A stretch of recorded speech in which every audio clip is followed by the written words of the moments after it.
그 어디서 봤었는데 어떤 신부님이 자살을 하려고 하는 사람을 봤대요. 근데 그분이 목수셨는데 이제 그 목수한테 그런 얘기를 했대요. 혹시 죽는 것도 좋지만 우리 함께 집을 없는 사람들을 위해서 집을 같이 만들어 보고 죽는 건 어떻겠냐라고 얘기를 했는데, 반갑습니다. 저는 윤은도 있고요. 남자입니다. 그리고 100년 이내로 죽을 사람. 자, 오늘의 주제는 슬픔에 진짜 잠식이 되었을 때 과연 어떻게 하는 게 좋을지 한번 이야기를 나눠보려고 합니다. 진짜 이 슬픔에 잠겨 있으면 진짜 이 앞만 보게 된다 해야 되나? 이 숲을 보고 조금 멀리서 바라보는 관점이 진짜 필요한데, 이 슬픔에 잠식되어 버리면 진짜 그냥 그 한 초점이 다른 곳으로 넘어가지를 않는 것 같아요. 그냥 그곳에서만 이야기되고, 그곳에서만 내 생활이 시작되고, 그곳에서만 내 환경이 다 조성되어 버리는 거죠. 그래서 오늘은 첫 번째 사진을 보면서 얘기해 보겠습니다. 이 슬픔이 솔직히 너무나 개인적인 거잖아요. 그런 말 있더라고요. 이 가정의 행복은 엄청 보편적이지만 이 불행은 각각의 다 사유가 있다고. 그래서 저도 이 슬픔은 약간의 각각의 다 사유가 있지만 약간의 보편성은 있다고 보거든요.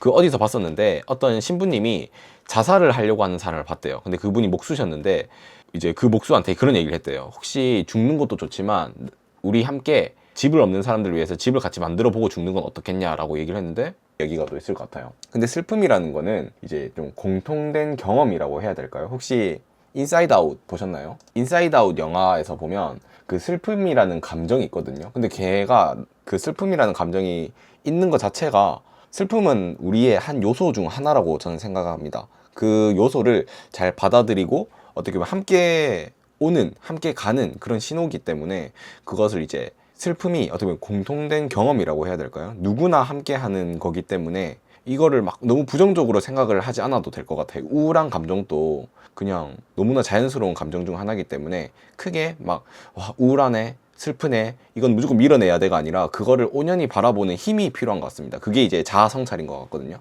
스스로가 성찰을 하면서 그거를 있는 그대로 바라보는 힘, 그거를 저는 오늘 좀 이야기해보고 싶다고 얘기하고 싶습니다. 그래서 누구나 겪는 감정이라고 생각합니다. 이 데이터가 있는데, 심리학 연구소에서 성인의 78%가 인생의 큰 슬픔을 겪은 적이 있다고 응답.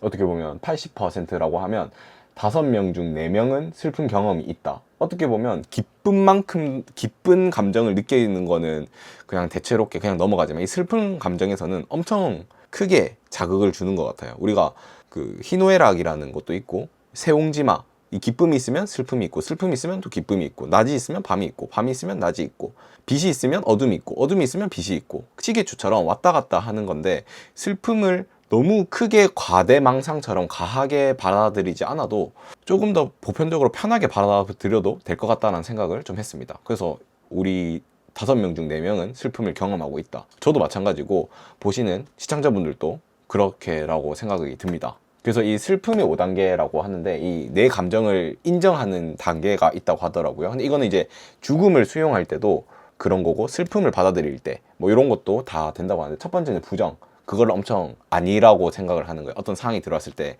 인정하지 않는 것. 근데 이제 분노가 일어나는 거죠. 왜 이런 상황이 나한테 들어왔을까? 그래서 분노가 일어나고 훨씬 더 이제 감정이 격해지는 시기. 근데 이제 그 감정이 격해지고, 야, 이거는 내가 할 수 있는 게 아니구나, 받아들이는 이제 타협. 근데 타협을 하더라도 그 본질은 벗어나는 게 아니잖아요. 그 본질은 안 좋고 우울하고 우울감이 있다는 거 자체가 이제 안 좋다라는 감정이 들면서 우울해지는 거. 근데 여기서 이제 우울함에서 그대로 깊이 있게 빠져들어가서 진짜 안 좋은 선택이라든지 힘든 가정을 계속 지속적으로 가져가는 사람들도 있고, 아니면 이걸 수용을 해가지고 이제 이걸 터닝 포인트라고 하나요?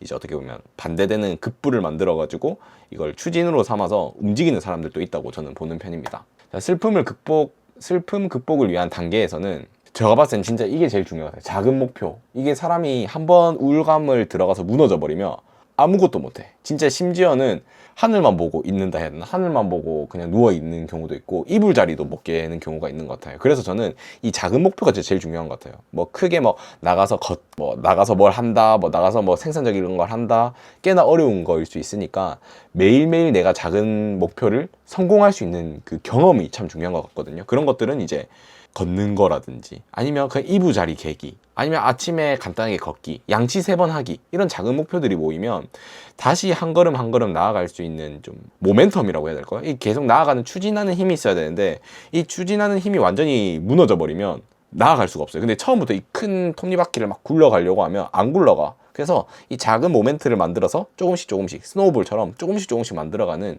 힘이 진짜 중요한 것 같습니다. 그 다음은 저는 기록하는 거. 이 생각이라는 거는 금방 휘발되고 없어져 버리거든요. 근데 글을 쓴다든지 아니면 그냥 블로그라든지 인스타에 나라는 감정을 조금만 챙겨 놓아도 이 기록이 되면서 그거를 평상시에는 그냥 흩어져 있던 나의 이야기들이 조금 글로 정리가 되면 훨씬 더 마음이 편안해지는 느낌이 들어서 저는 그것들을 감정 기록하는 거. 그래서 저도 이 영상을 만드는 자체가 사실 저는 이 죽음에 대해서 관심도가 깊고 나중에 됐을 때 꼭 미래에는 이 죽음에 관련된 사업을 하고 싶어서 하나씩 그냥 영상을 만들어 놓고 저가 스스로도 이 감정을 기록하는 것도 의미가 큰 것 같아요. 그래서 저는 요즘은 막 누군가와 많은 사람들과 이야기하는 것보다 저와 스스로가 그냥 이렇게 이야기하면서 감정도 기록되고 이런 것들이 훨씬 더 에너지가 좋더라고요. 그래서 저는 이 감정 기록을 꼭 중요시하기 생각하고 있습니다. 그리고 이 의미 찾기, 이 의미를 찾는 거는 진짜 좀 어려운 부분이죠. 근데 이 의미를 찾는 거는 저는 이제 저번에 한번 얘기했던 것도 있는데 세 가지라고 저는 보거든요. 행복을 위한 세 가지.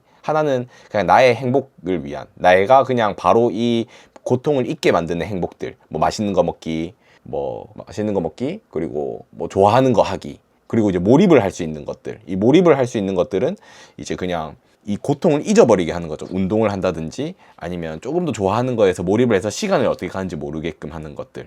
그 몰입의 행복.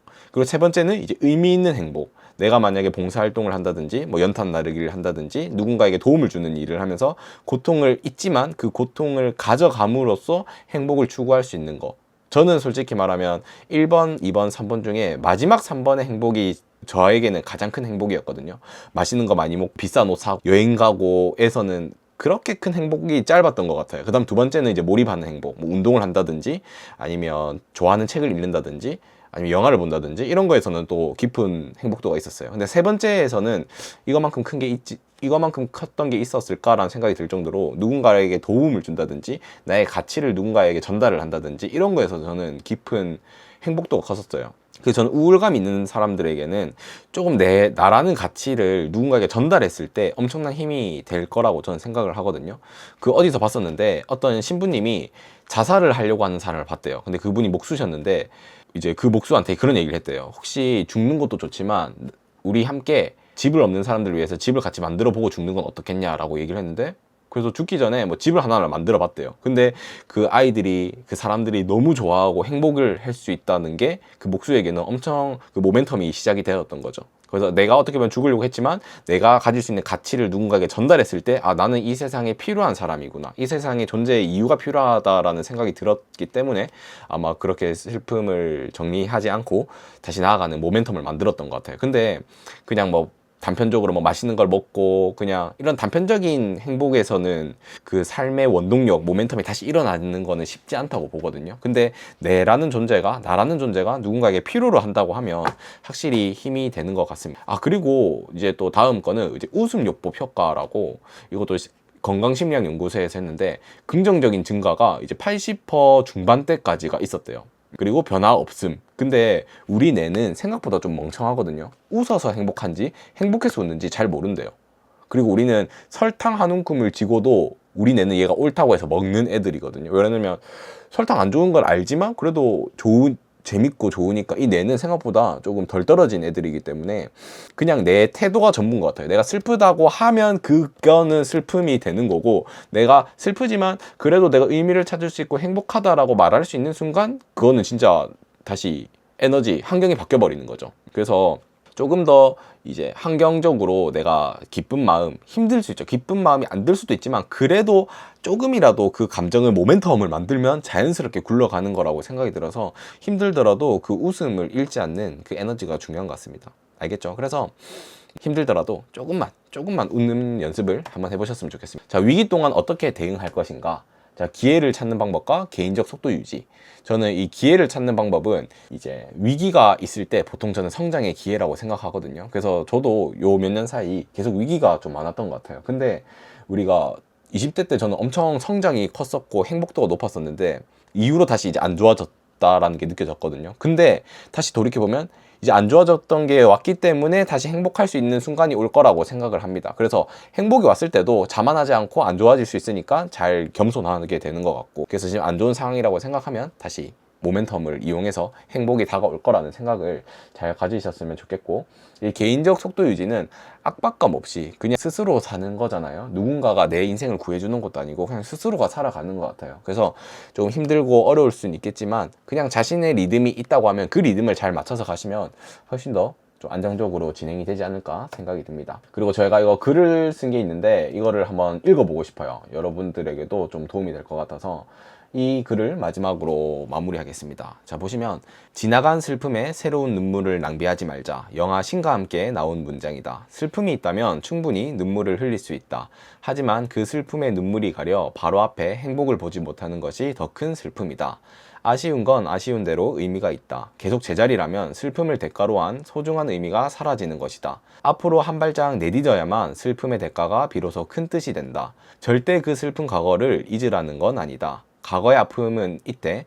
과거가 줬던 교훈만큼은 잊지 말자. 그 가르침이 한 걸음 성숙한 나를 만들어 줄 테니 각자 하나씩 가지고 있는 흉터가 지금의 성숙함이 만들어졌을 것이다. 각자 사라지지 않는 흉터를 어루만지며 지나간 슬픔에 새로운 눈물을 낭비하지 말자. 자, 여러분들도 너무 지나간 슬픔에 새로운 눈물을 낭비하지 말고 오늘 하루 어떤 행복한 일이 일어날까라고 조금 더 상상하면서 하루를 보내셨으면 좋겠습니다. 여기까지 제 이야기 들어주셔서 정말 감사합니다. 감사합니다.